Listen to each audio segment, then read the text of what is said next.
नमस्कार, KP news के bulletin में आपका स्वागत है। मैं हूं अश्विनी आपके साथ। चलिए एक नजर डालते हैं आज के मुख्य समाचारों पर। सरकार ने कंटीरवा स्टूडियो डायमंड जुबली के लिए 1 करोड़ रुपए जारी किए, महबूब पाशा ने कहा। 14 और 15 नवंबर को एकता मार्च, डीसी शिल्पा शर्मा ने कहा। कर्नाटका बेलगावी में किसानों ने गन्ने के न्यूनतम समर्थन मूल्य की मांग को लेकर किया विरोध प्रदर्शन। लापता महिलाओं, बलात्कार और संदिग्ध मौतों के सभी मामलों की जांच हुई, महिला पैनल। वोटर लिस्ट झूठी, वोटर चोरी विवाद को लेकर विपक्ष के नेता राहुल गांधी ने मोदी सरकार पर कही ये बात। एनडीए की सरकार बनने जा रही, बंका में राजनाथ सिंह का बड़ा ऐलान। जहरान ममदानी की ने न्यूयॉर्क सिटी मेयर पद पर जीत हासिल करते हुए जवाहरलाल नेहरू के भाग्य के साथ मिलन का उदाहरण दिया।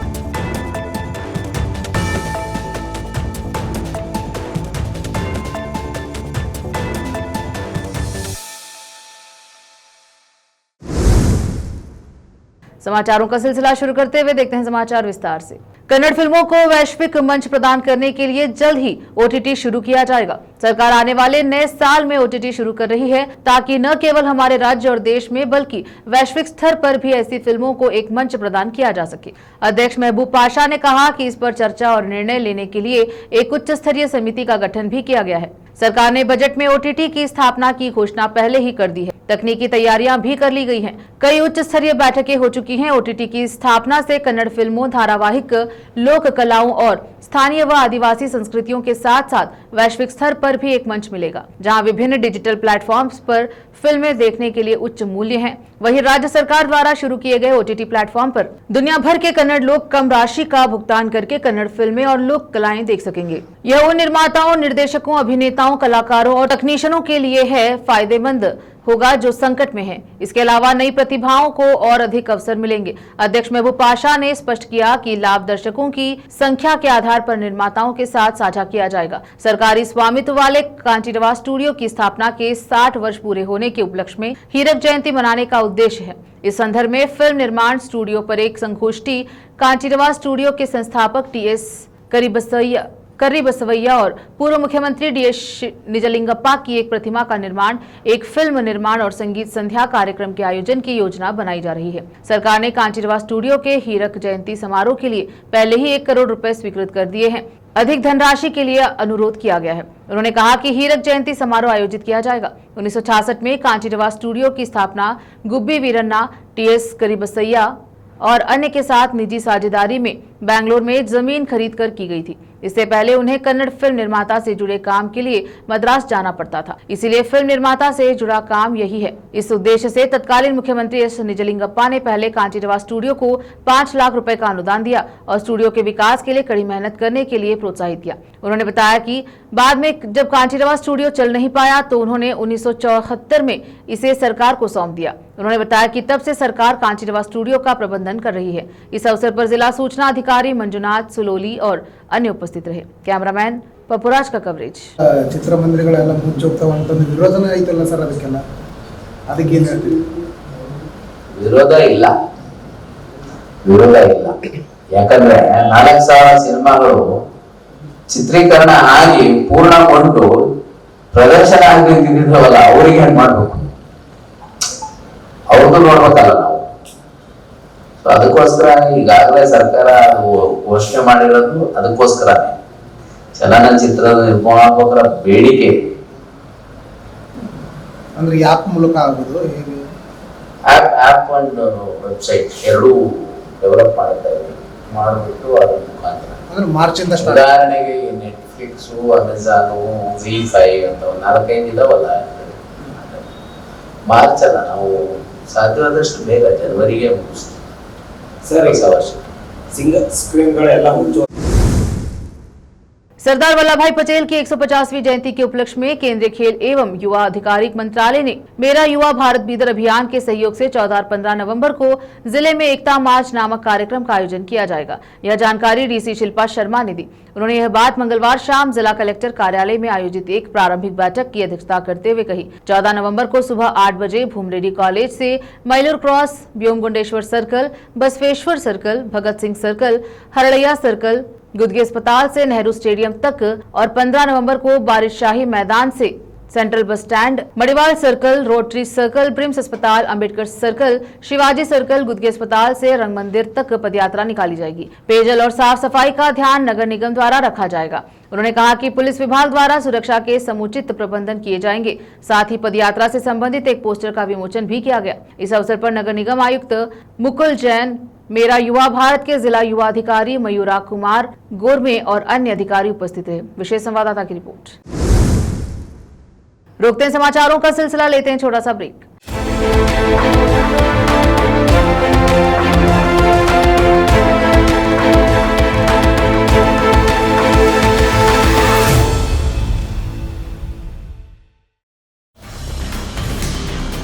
हिंदुस्तान के हर कोने में हम हैं मौजूद। 24 घंटे हालात पर गहरी नजर, खबरों से जुड़े चुपते सवालात, और आपको दिखाता है धार्मिक, सामाजिक, राजनीतिक,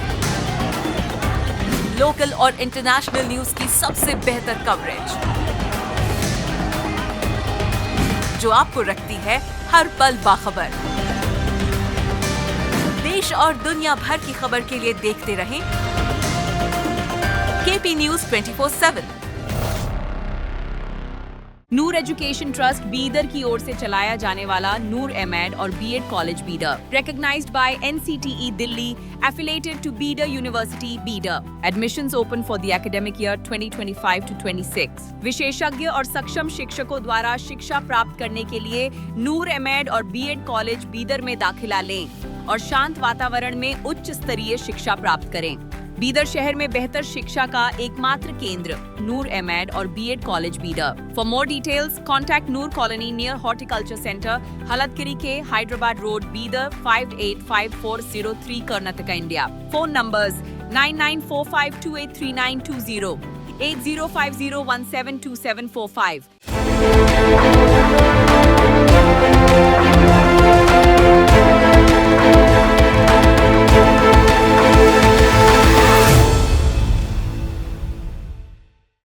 ब्रेक के बाद स्वागत है आपका। देखते हैं समाचार देश के। कर्नाटका के बेलगावी में गन्ना किसानों ने गन्ने के न्यूनतम समर्थन मूल्य की मांग को लेकर विरोध प्रदर्शन कर रहे हैं। इस दौरान भारी संख्या में किसान शामिल हुए। विरोध प्रदर्शन के दौरान गन्ना किसान सरकार से अपनी मांग जल्द से जल्द पूरी करने की मांग की। कर्नाटक राज्य महिला आयोग ने विशेष जांच दल एसआईटी से अनुरोध किया है कि वह लापता महिलाओं और लड़कियों, उनके बलात्कार और हत्या के मामले, अप्राकृतिक या संदिग्ध मौतों और अन्य संबंधित मामलों की तुरंत गहन जांच करे, या यदि ऐसी जांच पहले ही की जा चुकी है तो संबंधित विवरण प्रस्तुत करे। आयोग के अध्यक्ष डॉक्टर नागलक्ष्मी चौधरी ने 31 अक्टूबर को एसआईटी के प्रमुख वरिष्ठ आईपीएस अधिकारी प्रणव मोहंती को पत्र लिखकर यह अनुरोध किया। कर्नाटक ने दक्षिण कन्नड़ जिले के मंदिर शहर धर्मस्थला में सामूहिक दफन के आरोपों की जाँच के लिए 19 जुलाई को एसआईटी का गठन किया। डॉक्टर चौधरी ने कहा कि सरकार ने अपराध के संख्या 49/2025 के तहत धर्मस्थला के पिछले 20 वर्षों में महिलाओं और छात्राओं से जुड़ी अप्राकृतिक मौतों, गुमशुदगी और यौन उत्पीड़न के मामलों की जांच के लिए आयोग के अनुरोध पर एसआईटी का गठन किया था। कर्नाटक स्वास्थ्य विभाग ने राष्ट्रीय स्वास्थ्य मिशन के अंतर्गत राष्ट्रीय तंबाकू नियंत्रण कार्यक्रम के माध्यम से राज्य में लागू सिगरेट और अन्य तंबाकू उत्पाद अधिनियम COTPA 2003 के तहत एकत्रित जुर्माने के उपयोग के लिए दिशा निर्देश को संशोधित किया है। अधिनियम की धारा 21 और 24 के तहत उल्लंघनों के लिए प्राकृतिक अधिकारियों को मौके पर ही जुर्माना लगाने की अनुमति है। एकत्रित राशि जिला कलेक्टर और जिला स्वास्थ्य एवं परिवार कल्याण अधिकारी के संयुक्त खाते में जमा की जाती है। अब तक इसका उपयोग परिवहन व्यय और तंबाकू नियंत्रण से संबंधित सूचना एवं संचार कार्यक्रमों के लिए किया जाता रहा है। अद्यतन दिशा निर्देशों में स्पष्ट किया गया है कि जुर्माने की राशि का उपयोग केवल तंबाकू नियंत्रण कार्यक्रमों के लिए किया जाएगा। जिला स्तर पर एकत्रित जुर्माने की 70% राशि का उपयोग जिला विशिष्ट तंबाकू नियंत्रण गतिविधियों के लिए किया जा सकता है, जिसमें तंबाकू व्यसन मुक्ति सेवा पर ध्यान केंद्रित किया जाएगा। जिला तंबाकू नियंत्रण इकाइयों को पिछले वित्तीय वर्ष में वसूले गए जुर्माने के आधार पर वार्षिक कार्य योजना तैयार करनी होगी। रोकते हैं समाचारों का सिलसिला, लेते हैं छोटा सा ब्रेक। हिंदुस्तान के हर कोने में हम हैं मौजूद। 24 घंटे हालात पर गहरी नजर, खबरों से जुड़े चुपते सवालात, और आपको दिखाता है धार्मिक, सामाजिक, राजनीतिक, लोकल और इंटरनेशनल न्यूज की सबसे बेहतर कवरेज, जो आपको रखती है हर पल बाखबर। देश और दुनिया भर की खबर के लिए देखते रहें केपी न्यूज 24/7। ब्रेक के बाद स्वागत है आपका। देखते हैं समाचार देश के। वोटर लिस्ट झूठी, वोट चोरी विवाद को लेकर विपक्ष के नेता राहुल गांधी ने मोदी सरकार पर कही ये बात। एएनआई से Siddharth. Rahul ji, this side sir. Sir, पिछली बार भी आपने फैक्ट्स रखे थे। चुनाव आयोग जो है अपनी बात रवैया क्या देता है कि ये बेसलेस है, एलिगेशंस को सिरे से नकारता है। आज तो आपके पास सारे एविडेंसेस हैं, तो क्या आप इसमें जुडिशियल इंटरवेंशन के लिए कोर्ट जाएंगे, हरियाणा सरकार के डिसमिसल की मांग करेंगे? और दूसरा कि आपने कहा बिहार में भी ये होगा, तो बिहार में क्या महागठबंधन के जो बूथ लेवल एजेंट्स हैं, जो आप लोगों के कार्यकर्ता हैं, उनको क्या कोई ट्रेनिंग इससे इसको cope up 120 votes for one woman in two booths, 100 in 11 assemblies. This is all proof that the voter list is a lie. Right? If the voter list is a lie, there is no democracy. Please understand the world that you're living in. That is my duty as a patriotic Indian, to let you know the world that you're living in. That is my role as a leader, as an opposition leader of this country, to let you know the real world that you're living in. That's the point. How the opposition proceeds, how we proceed, sure. We will coordinate with the opposition, we will work together. But the fundamental thing that the youth of India have to understand, the people of Haryana have to understand, there was no election in Haryana, it was a lie. Banka विधानसभा क्षेत्र के बाराहाट प्रखंड स्थित भेड़ा मोड़ खेल मैदान में बुधवार को एनडीए की विशाल चुनावी जनसभा आयोजित की गई। इसमें केंद्रीय रक्षा मंत्री राजनाथ सिंह, तमाम नेता शामिल हुए। कल भी बिहार में 4 विधानसभा क्षेत्र की सार्वजनिक सभाओं को संबोधित करने के बाद आज आप सबके सामने अपने विचार व्यक्त करने के लिए यहां पर एकत्रित हुआ हूं। आप लोगों ने बहुत ही गर्मजोशी के साथ स्वागत किया है। आपने तालियां बजाकर स्वागत किया है, नारे लगाकर स्वागत किया है। देखिए, मैं जानता हूं भारत की परंपरा है और शिष्टाचार का तकाजा भी है। स्वागत, अभिनंदन और सलाम दुआ कभी एक तरफा नहीं होना चाहिए। इसलिए मैं भी अपनी तरफ से शीश झुकाकर आप सभी बहनों भाइयों का हार्दिक अभिनंदन करता हूं। आप सभी का मैं स्वागत करता हूं। बहनों भाइयों, आप लोगों को इस बात की जानकारी है कि कल तक बिहार विधानसभा चुनाव के पहले चरण का चुनाव प्रचार संपन्न हो चुका है। 6 तारीख को मतदान होगा, लेकिन अभी से चुनाव प्रचार समाप्त होने के बाद ही जो रुझान सामने आ रही है, उससे यह बात पूरी तरह से साफ हो गई है कि 14 नवंबर को जो चुनाव परिणाम आएगा, उसमें एनडीए की 2/3 बहुमत से बिहार में सरकार बनने जा रही है।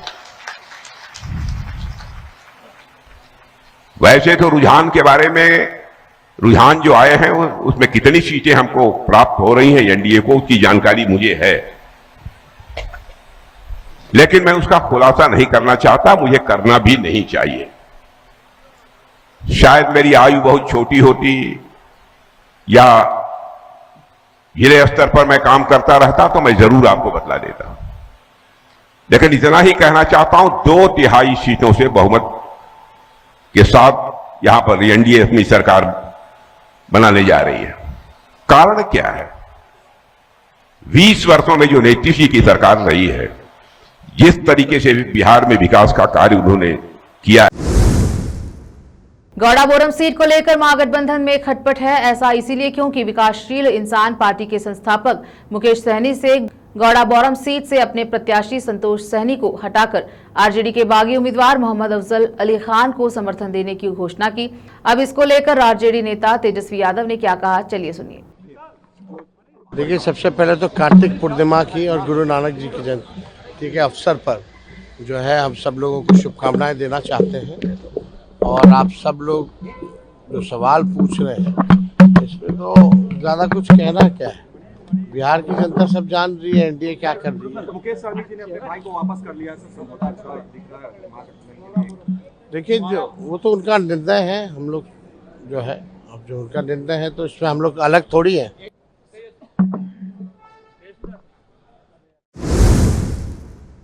तमिल का वेत्री कगझम प्रमुख और अभिनेता विजय कहते हैं, मुख्यमंत्री ने राजनीतिक लाभ के लिए एक खेल शुरू किया। अगर उन्हें अपनी ही सरकार द्वारा की गई जांच पर संदेह है तो इसका मतलब है कि कोई भरोसा नहीं बचा है। इस सरकार में जनता का विश्वास खत्म हो गया है।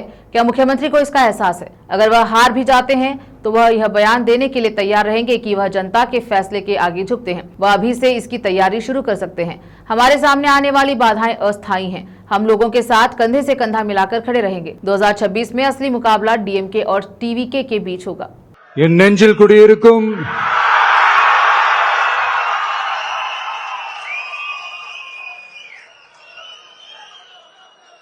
என்னுடைய தோழர்களுக்கும் தோழிகளுக்கும் தமிழக மக்களுக்கும் என்னுடைய வணக்கம்.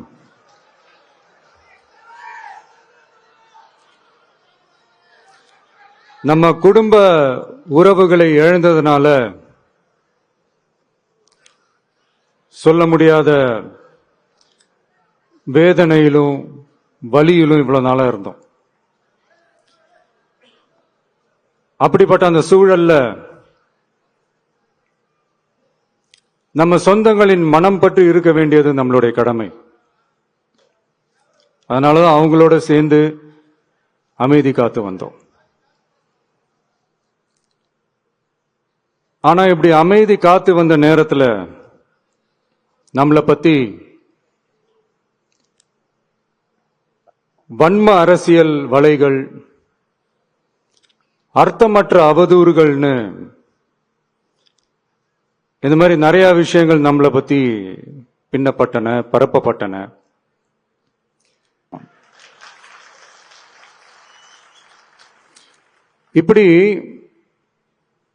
இப்படிலாம் கேள்வி கேட்ட உடனே ஏதாவது பதில் சொல்லி ஆகணும்ல. அதனால சட்டமன்றத்தில் பேசும்போது உண்மை நிலையை தெளிவுபடுத்தத்தான் அப்படின்னு ஏதோ இந்த சட்ட ரீதியாகவும் சத்தியத்திற்காகவும் நடந்தது போல ஏதோ சாமர்த்தியமா பேசுறதா நினைச்சு பேசியிருக்காங்க. இப்படி ஒரு 50 வருஷமா பொது வாழ்க்கையில் இருக்கிற ஒருத்தவங்க ஒரு முதல்வர் அவர்கள் சொன்னது எவ்வளவு பெரிய ஒரு வடிகட்டின பொய், சப்பை கட்டுன்னு நான் சொல்லல, உச்ச நீதிமன்றம் சொல்லியிருக்கிறாங்க. அவங்க சொன்னதெல்லாம் கொஞ்சம் என்னன்னு கொஞ்சம் லைட்டா பாப்போமா?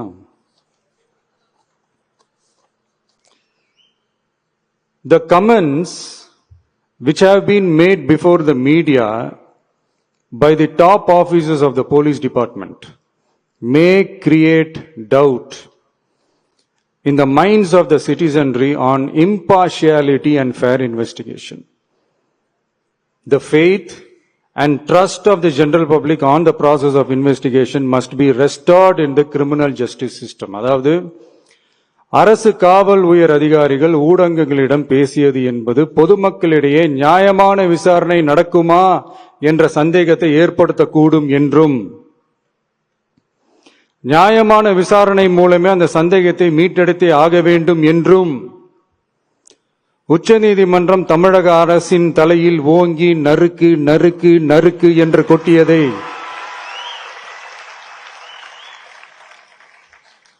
முதல்வர் அவர்கள் மறந்துட்டாரா? कॉलेज छात्रा के साथ कथित सामूहिक बलात्कार के आरोपी को 4 नवंबर को तमिलनाडु के कोयम्बटूर मेडिकल कॉलेज में भर्ती कराया गया। फिलहाल वक्त हो चला एक छोटे से ब्रेक का, जल्द लौटेंगे ब्रेक के बाद। हिंदुस्तान के हर कोने में हम हैं मौजूद। 24 घंटे हालात पर गहरी नजर, खबरों से जुड़े चुपते सवालात और आपको दिखाता है धार्मिक, सामाजिक, राजनीतिक, लोकल और इंटरनेशनल न्यूज की सबसे बेहतर कवरेज जो आपको रखती है हर पल बाखबर। देश और दुनिया भर की खबर के लिए देखते रहें KP News 24/7। ब्रेक के बाद स्वागत है आपका। देखते हैं समाचार अंतर्राष्ट्रीय। न्यूयॉर्क शहर के पहले मुस्लिम मेयर जोहरान ममदानी ने अपने विजय भाषण में जवाहरलाल नेहरू के प्रतिष्ठित ट्रस्ट विद डेस्टिनी भाषण को याद किया। एंड्रयू कुओमो पर उनकी ऐतिहासिक जीत पर पीढ़ीगत और वैचारिक बदलाव का प्रतीक है। Donald Trump, since I know you're watching, I have 4 words for you. Turn the volume up. New York will remain a city of immigrants, a city built by immigrants, powered by immigrants. And as of tonight, led by an immigrant. Hear me, President Trump, when I say this. To get to any of us, you will have to get through all of us. So Donald Trump, since I know you're watching, I have 4 words for you. Turn the volume up.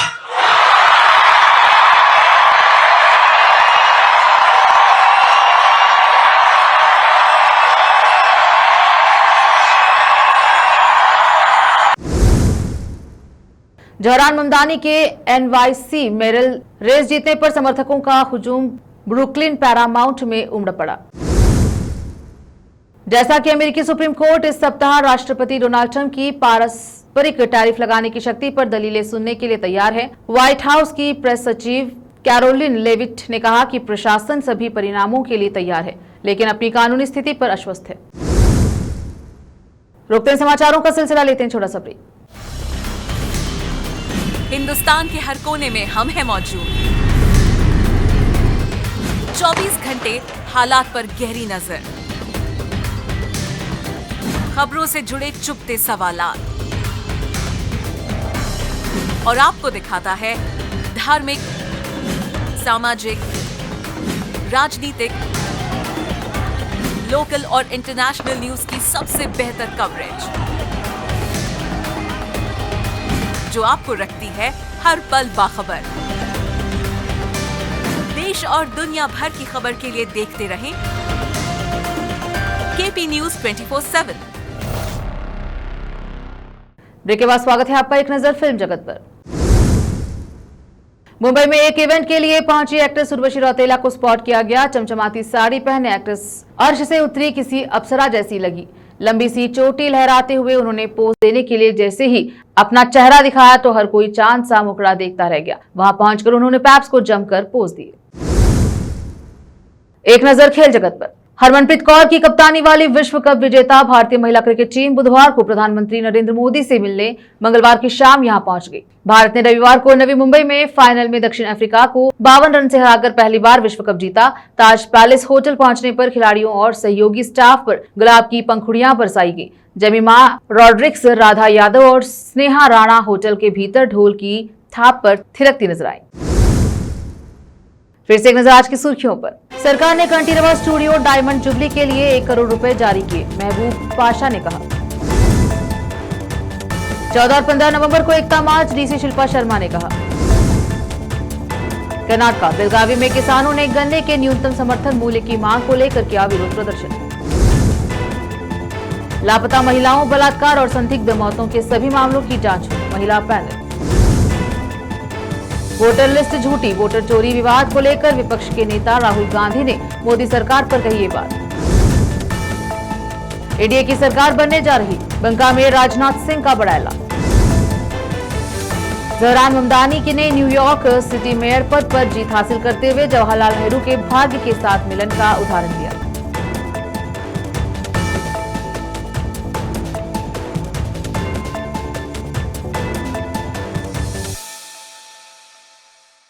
KP news के bulletin में अब तक के लिए इतना ही। देखते रहे KP news 24/7। अन्य जानकारी के लिए चैनल को लाइक, शेयर, सब्सक्राइब जरूर करें। धन्यवाद।